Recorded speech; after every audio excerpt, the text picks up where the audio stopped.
Hello YouTube, Al here. Bit of a different video this week. I thought I'd give you 5, or probably a little bit more than 5, top tips for how to make decent YouTube videos. Free! None of these will cost you a bean. So, let's get on to it. Step 1. Sunlight is free. Framing is everything. So, there is my window, and the light is shining onto me, and whatever just grab something random, whatever I choose to hold up, so if you get the angle right, you can always see very clearly what I'm looking at. So, if I put it like this, the light is now coming from behind me, and it's a lot more difficult to see what I'm doing, because I'm effectively in shadow the whole time. So step 1 is, if you don't have any fancy lighting, which obviously I don't, we've got the sun, so just use the sun, it's fine, use the sun. Tip 2 is your phone audio is probably fine. I'm using an iPhone. Before this, I used my old iPhone, which is an iPhone 5, and it was perfectly fine. So don't think you can't start if you haven't got any decent audio. As long as, if you do like a gear review and you're using the inbuilt microphone, make sure that your camera's in the same place for the whole video. Just because it affects the sound, obviously, as you move the camera and microphone in the room. Tip 3 is have a rough idea of what you want to cover before you start filming. So, pick up the SD1 again. If I was talking about the SD1, I'd say this is a Boss pedal. It came out in 1977, I believe, and it's very much like a Tube Screamer. It's before the Tube Screamer, but the Tube Screamer is it's kind of based on this. It's pretty similar.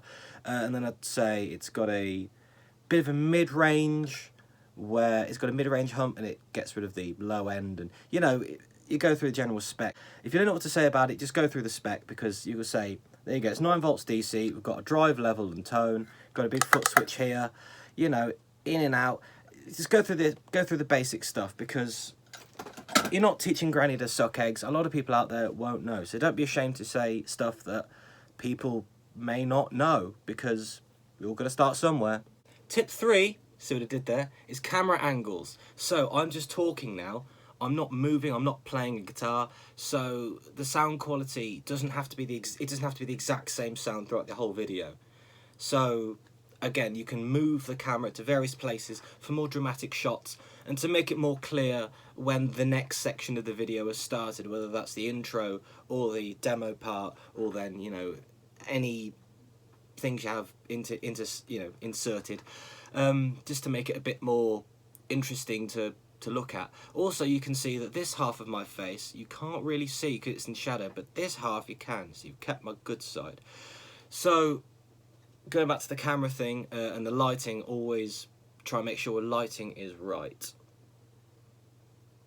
My next tip is, if there's a gaff in the video, or you sort of fluff your words, or you play a bum note or something and you want to cut it out, and from the off you want to cut it out, just stop recording, just go blang blang, because then it's just a little section. You can go straight to the end of that section, and you can cut off the bit where you fluffed it up, and then you can just start off again from the next bit. So it makes editing a lot easier. Now, about a year ago now, Windows Movie Maker stopped working on Windows 10.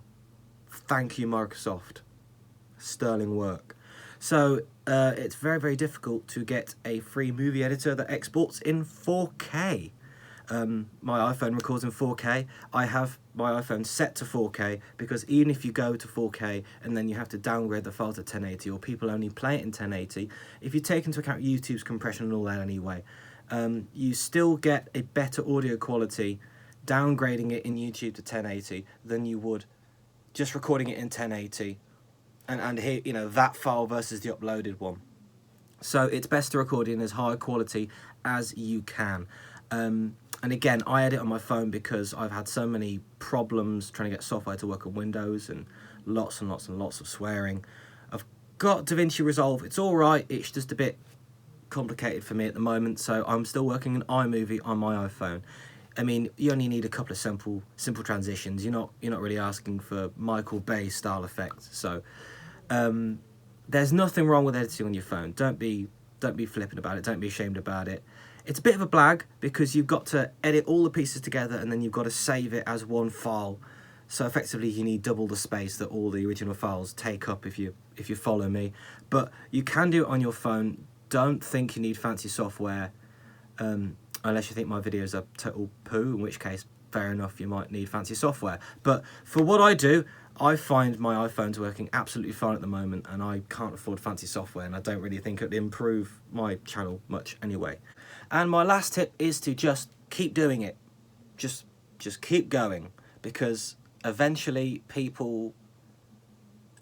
your content will pick up. You'll become more adept and more efficient, both in deciding what you want to do. You're going to work out a rough structure of how you want your videos to flow.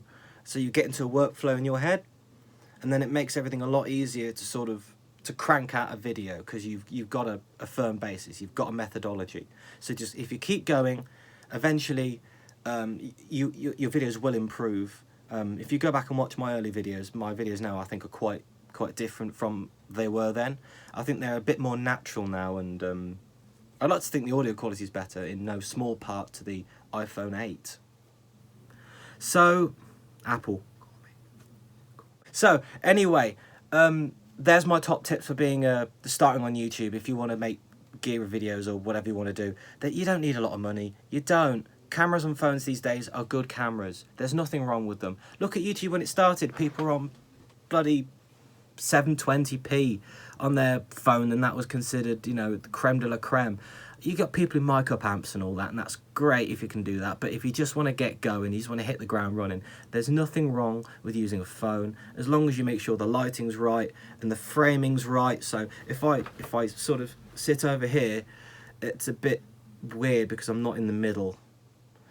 So you want to make sure you're roughly in the center. You want to make sure the framing's all right. Use your instincts. Make sure the top of your head isn't cut off, and use your instincts, and you'll be absolutely fine. You'll be making videos in no time. So that's just a few tips to bear in mind that I feel have picked up over my, 5 years now of making YouTube videos. So thanks for watching. My name's Al. Like, subscribe, all that nonsense. I will be back on the reviews and mods and demos and all that nonsense next week, but I just thought it's been a while since I feel someone's done a video on how to do YouTube, but on a real shoestring budget, on really, you got no dollar, you got no money. So it's just about how you use it. It really is. I mean, look at the 1920s and the early silent films. It was all about using camera angles. It's all about optical illusions. It's all about lens trickery. So, you know, I like that sort of punk rock spirit. You make the most of what you have. So there's no way you can't do that. So anyway, thanks for watching. My name's Al. Like, subscribe, all that nonsense, and I'll see you next time. So until then, bye bye.